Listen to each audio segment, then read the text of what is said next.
परमपूज्य श्री राधानाथ स्वामी महाराज ह्यांच्या प्रवचनातील काही भाग अमृतबिंदू स्वरूपात. शीर्षक आहे भक्तिसिद्धांत सरस्वती ठाकूर ह्यांचे त्यांच्या गुरुदेवांशी असलेले ऋणानुबंध भाग 1. In 1905, Srila Bhaktisiddhanta Saraswati Thakur took a vow to chant 1 billion names of Krishna. And the way he decided to do it is he was going to chant 3 lakhs every day. 1905 मध्ये श्रील भक्तिसिद्धांत सरस्वती ठाकूरांनी 1 अब्ज हरिनाम जप करण्याची शपथ घेतली. आणि कशा प्रकारे तर दररोज 3 लाख हरिनामाचा जप करून, म्हणजे श्री हरिदास ठाकूरांच्या चरणकमलांचे अनुसरण करून हरिनाम जपाचे 192 माळा दररोज ते जप करत. ते चैतन्य महाप्रभूंच्या जन्मस्थानी योगपीठ मायापूर नवद्वीप येथे राहत होते आणि सतत 4 वर्षांपर्यंत त्यांनी अशा प्रकारे हरिनाम जप केला. त्यानंतर त्यांना चंद्रशेखर आचार्यांच्या घरची जागा देण्यात आली व्रजपाटणा येथे, आणि श्री भक्ती सिद्धांत सरस्वती ठाकूर तेथे गंगेकाठी एका लहान झोपडीत राहू लागले.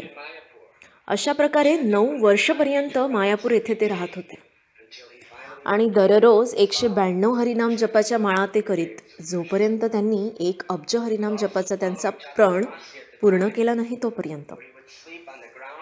त्याचवेळी ते चातुर्मास्याचे पण पालन करीत होते आणि त्यासाठी ते जमिनीवर झोपत होते, काहीही न अंथरता आणि उशीही न घेता, आणि रोज थोडा भात वरण आणि थोडी खिचडी स्वतः बनवत आणि ते खाली जमिनीवर ठेवीत, ताटात नव्हे, आणि गाईसारखे ते खात. म्हणजे त्यांचे दोन्ही हात पाठीमागे बांधून ते वाकत आणि डोके खाली करून श्वास घेण्याआधी जेवढे ते खाऊ शकत तेवढे ते खात, आणि जसे ते उठून बसत त्यांचे दुसऱ्या दिवसांपर्यंतचे जेवण झालेले असत. अशा प्रकारे त्यांनी 9 वर्ष चातुर्मासाचे पालन केले. कधी कधी पावसाळ्यात धुवाधार पाऊस येत असे, तर कधी कधी पावसाळ्यात मायापूर बंगाल येथे पुराची स्थिती होत असे, तर त्यांचे छत गळत असे, तर ते स्वतः छत्री घेऊन बसत आणि मोठमोठ्याने हरे कृष्णाचा जप करत, हरे कृष्ण कृष्ण कृष्ण हरे हरे, हरे राम राम राम हरे हरे. हे घडण्याच्या थोड्याच आधी गौर किशोरदास बाबाजी महाराज वृंदावनहून नवद्वीपला आले. ते भागवतदास बाबाजींचे शिष्य होते, जे जगन्नाथदास बाबाजींचे शिष्य होते. जेव्हा गौर किशोरदास बाबाजी नवद्वीपला आले होते, त्यांनी वाघाच्या चामडीची टोपी घातली होती आणि त्यांच्याजवळ एक छोटी लहान टोपली होती, ज्यात वृंदावनातील सगळ्या प्रसादांची भांडी होती. जेव्हा ते पहिल्यांदा आले, त्यांनी भक्तिसिद्धांत सरस्वती ठाकूरांना बघितले आणि त्यांनी त्यांना त्यांची वाघाची टोपी, जी त्यांच्या गुरु महाराजांनी त्यांना भेट दिली होती, ती दिली, आणि सोबत एक लहान तिलकाचा छापा दिला श्रीकृष्णांच्या नावासोबत, आणि गाठी असलेला एक दोरीचा तुकडा दिला जप करायला. आणि गौर किशोरदास बाबाजींच्या भक्तिमय आयुष्याला बघून भक्तिसिद्धांत सरस्वती त्यांच्याकडे इतके आकर्षित झाले, म्हणून भक्तिविनोद ठाकूरांनी भक्तिसिद्धांत सरस्वती ठाकूरांना गौर किशोरदास बाबाजींकडून अधिकृत दीक्षा घेण्यास सांगितले.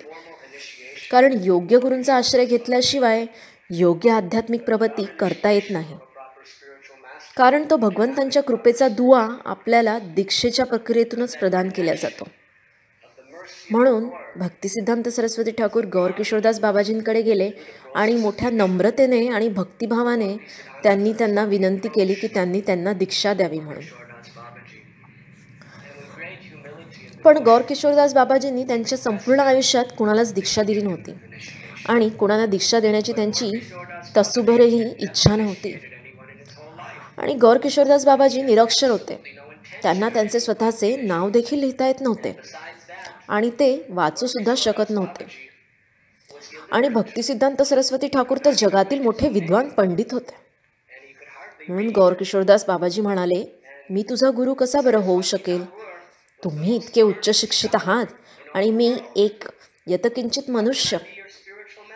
पण भक्तिसिद्धांत सरस्वती ठाकूरांनी स्पष्ट केले की संपूर्ण शिक्षण, संपूर्ण ज्ञान आणि शास्त्रांचा संपूर्ण अभ्यास हे केवळ निरर्थक आहे.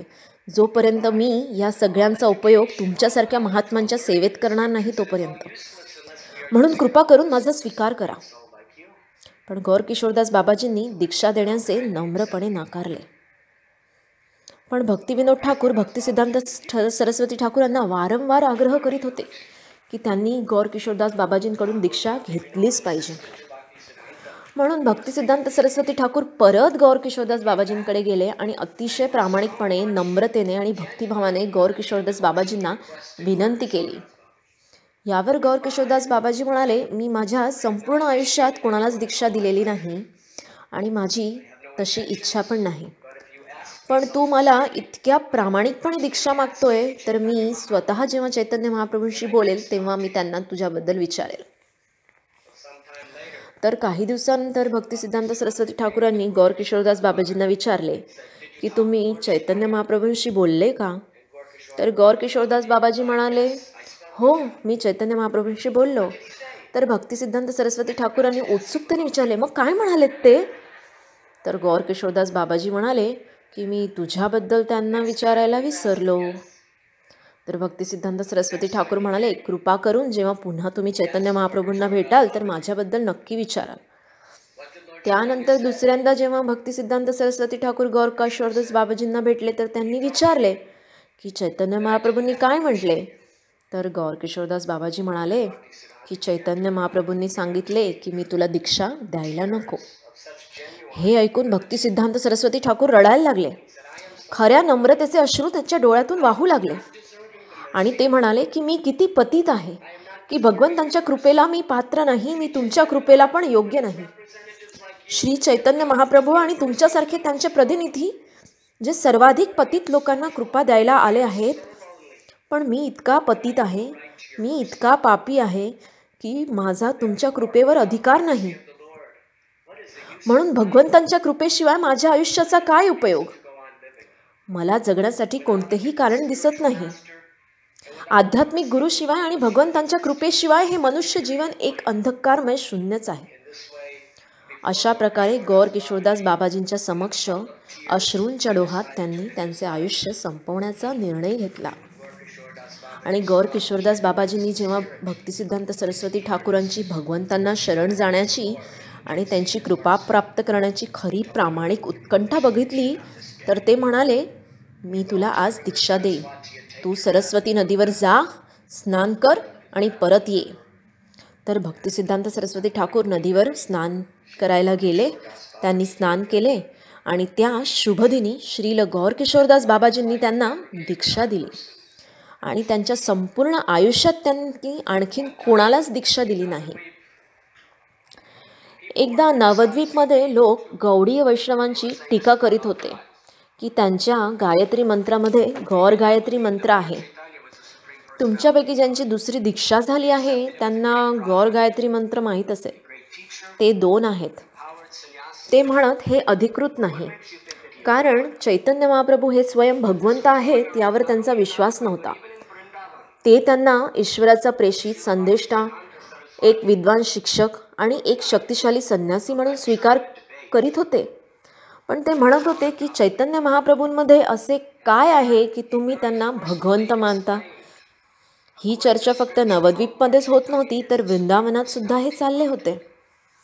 म्हणून भक्तिसिद्धांत सरस्वती ठाकूरांनी नवद्वीप शहरामध्ये एक प्रवचन आणि एक चर्चासत्र आयोजित केले आणि जेथे त्यांनी ठामपणे हे शास्त्रांचा आधार देऊन सिद्ध केले की कसे चैतन्य महाप्रभू हे भगवंत आहेत. त्यांनी अथर्ववेद, चैतन्य उपनिषदमधून दाखले दिले. त्यांनी श्रीमद भागवतम, श्वेतेश्वर उपनिषदमधून दाखले दिले आणि कुणीही खंडन करू शकणार नाही इतक्या ठामपणे त्यांनी बऱ्याच शास्त्रांचे दाखले देऊन हे प्रस्थापित केले की श्री चैतन्य महाप्रभू हे युग अवतार आहेत आणि स्वयं भगवंत आहेत आणि कुणीही त्यांच्या विरुद्ध काहीही बोलू शकले नाही. काहीतरी विशेष घडले. ज्या सभेत ते बोलत होते त्या सभेत गौर किशोरदास बाबाजी एका कोपऱ्यात बसून लपून त्यांचे शिष्य जे बोलत आहेत ते शब्द ऐकत होते. गौर किशोरदास बाबाजींना त्यांच्या शिष्याचा अभिमान वाटला आणि ते इतके आनंदी झाले की त्यांनी शिष्याचा भक्तिसिद्धांत सरस्वती ठाकूरांना प्रभू म्हणून संबोधिले. ते प्रभू म्हणून संबोधून त्यांच्या शिष्याचे कौतुक करीत असत. आणि जेव्हा ते भक्ती सिद्धांत सरस्वती ठाकूरांची तपस्या आणि ज्ञान बघायचे तेव्हा गौरकिशोरदास बाबाजी म्हणायचे की ही भक्तिसिद्धांत सरस्वतीची तपस्या आणि ज्ञान खरंच रूप गोस्वामी आणि रघुनाथदास गोस्वामींच्या स्तराचे ज्ञान आणि तपस्या आहेत. हे माझे प्रभू आहेत.